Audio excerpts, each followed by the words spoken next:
सबसे पहले आप तमाम भोजपुरी श्रोता समाज को वेब कैसेट्स के माध्यम से आप सभी का हार्दिक अभिनंदन स्वागत। आइए मिलते हैं गीत और संगीत के सुरों से।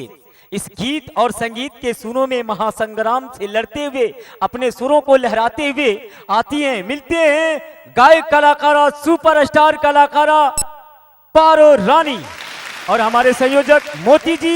ये पारो जी कहती हैं कि मैं तेरे दिल में रहूं या तेरी आंखों में रहूं, मैं तेरे दिल में रहूं या तेरी आंखों में रहूं, जिंदगी बन के सनम मैं तेरी सांसों में रहूं, मैं तुझे सोचती रहती हूं करवट करवटे, ख्वाहिशें थी कि मैं तेरी बाहों में रहूं, बाहों में रहूं। अब हम जाता नहीं, कहाँ जाता नहीं? अब तैयारी कर दिल बनी हमारा के 3 कोनवा पराठा भुजिया बनवा दियो। कहाँ अब कहूँ रहुआ नहीं खे जाए के, अब ऐजे रहे के बा। ये रहे के बा। हाँ जहिया से हम आइल बानी हाँ न बढ़िया से खातानी न बढ़िया से पियतानी, हाँ। यहाँ तक कि हम बढ़िया से सूत नहीं खिपावत। कहाँ है हम इतना सुगर कहाँ बने? यही से तो हमार ठोटरी हिल गई। अब दिल्ली जाए वो ना देव हम। भौजी अब ऐजे रहे के बा। भैया दिल्ली जाता है। हाँ भैया हैं? कहाँ जाता लो? दिल्ली मत जा भैया, कहे रो लगल। चल जी बात भौजी कैसे रहिए रात रात हमरा के पाट कुर्ता किनत रह। अच्छा पर बॉडी लिया जात रह तो मैदान करत रही तो धोवत धोवत रह। हाँ हाँ अब के धोई भैया? ना ना देवर बबुआ, भैया के तारा ना जाए दे। नानू जाए दे भौजी। चल जालनी कि ना? हाँ इतना हमरा याद आवेला, आय इतना याद आवेला। कातना अब याद तारा आवेला? से हम कितना बताए कि हमरा कितना याद आवेला। बताओ भौजी कातना याद आवेला? ओकरा एक बगली बेदाम कोचल रही कि बगली ओकर फाट गल। कातना ना बेदाम को दिलन के बगली फाट गइल बा। यही करता नहीं इनका जोरे। चल जी बता के कोची के कोची बेदामावा सुनी हम कितना रहुआ खातिर हमरा याद आवेला। कातना वाला बताओ तो। हरी याद आवेला कैसे राजाऊ सुतती रहल पुट्टा के, हरस चूसला तू सीना से चपका के, है अपने होठ हमरा होठ से सटा के।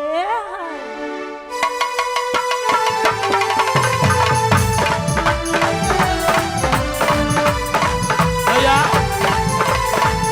सवार याद थी।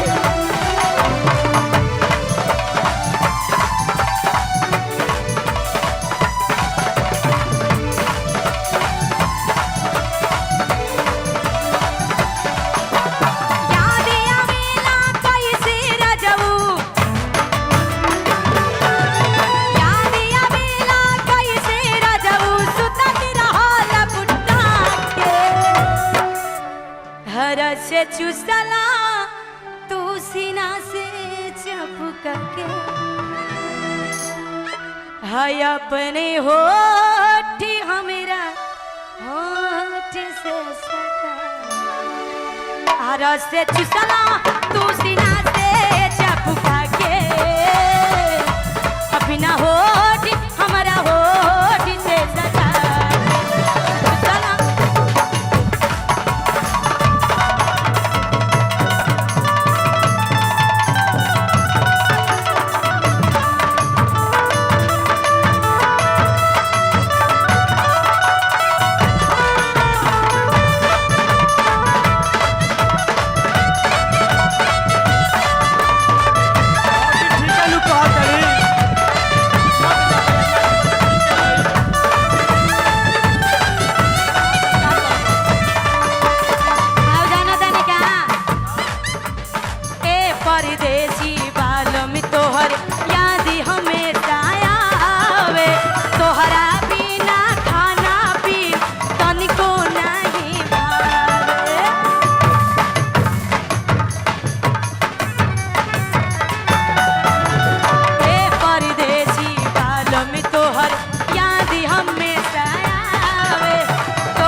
छटैला की नहीं तो मरबो करो। फतलबारी में अपने होठ हमेरा होठ से सटा के देख देख आई देख तो भौजी मारत हो हमरा के आय मारब ना हमर ए से तो चाचा रहत नहीं खी मारा तड़ी। हां सुन ली अच्छा जा मारवा अपन लिपस्टिक के कसम खा के कहतन अच्छा आपके आले मोटू हमार लिपस्टिक चटिए के ना तुमकर मुंह नोच दे। अच्छा हरा से चुसला हां तू सीना ठीक से कहता है, बढ़िया दवाई देता है। चपक के बढ़िया से नो चली हाय अपना होठ हमेरा होठ से सटा के रस चुसला तू सीना से चपक के अपना होठ हमेरा होठ से सटा के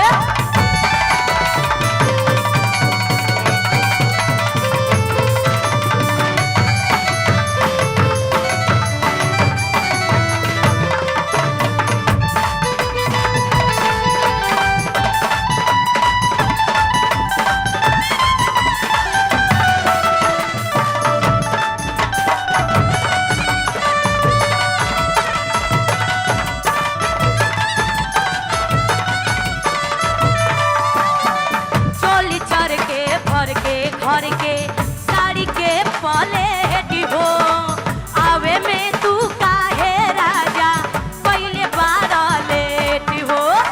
सुन ला भैया सुन ला। सुन ले लानू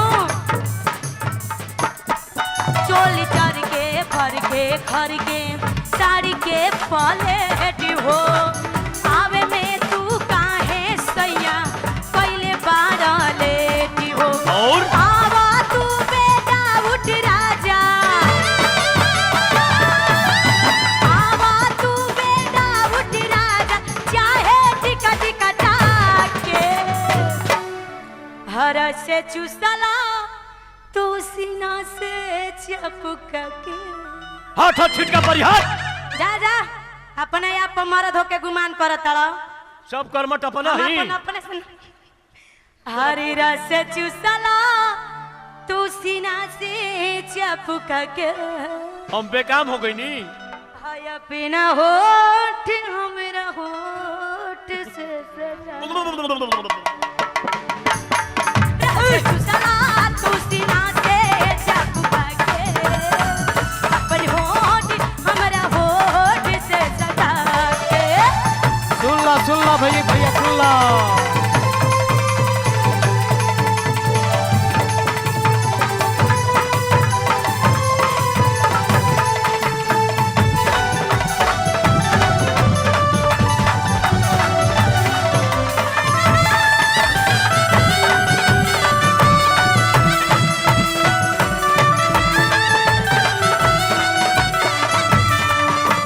सेजिया पे सूतीला सैया तोहरे फोटो लेके अच्छा सारी रतिया अपन अखिया तोहरे के नीले के तब तक ठीक है कहा तड़ी भौजी भैया थाली सुनते नहीं खान। सजिया पे सूतीला सैया तोहरे फोटो लेके सारी रतिया पागल अखिया तोहरे के नीले याद में तोहरा ये मोती जी याद में तोहरा ये मोती जी रह जाए झटपट के हाँ हुआ के तनको हमरा के जानी ना अपना काम किएगा हमरा के पूछबो ना करी ना ये तो बात ठीक कहलू हो हाँ अपना काम कांगा ना। कुछ ना पूछी ना पूछलन अध्याय शुरू रहेला हवा से चुसला तू सीना से चपक के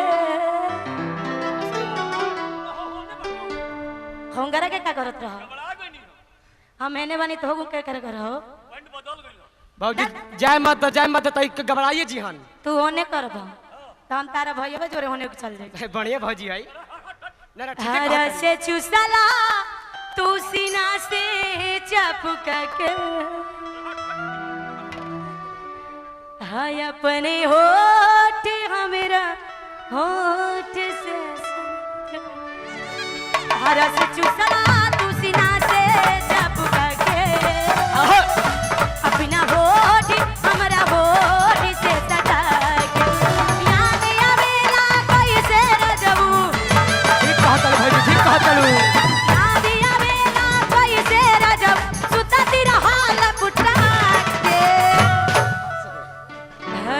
से चूसला तू सीना से चपका के देखो है ना घोटाला आया होता बिना होठ हमरो होठ से सटा और देखो मेरा देखो से चूसला तू सीना से चपका के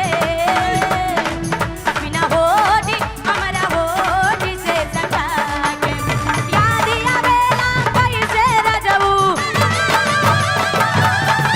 याद आवेला कैसे रजऊ सुतती रहल पुटा के धरा से चूसला तू सीना से चपका के आया बिना होठ हमेरा होठ हेरा से चूसला तू सीना से चपका के बिना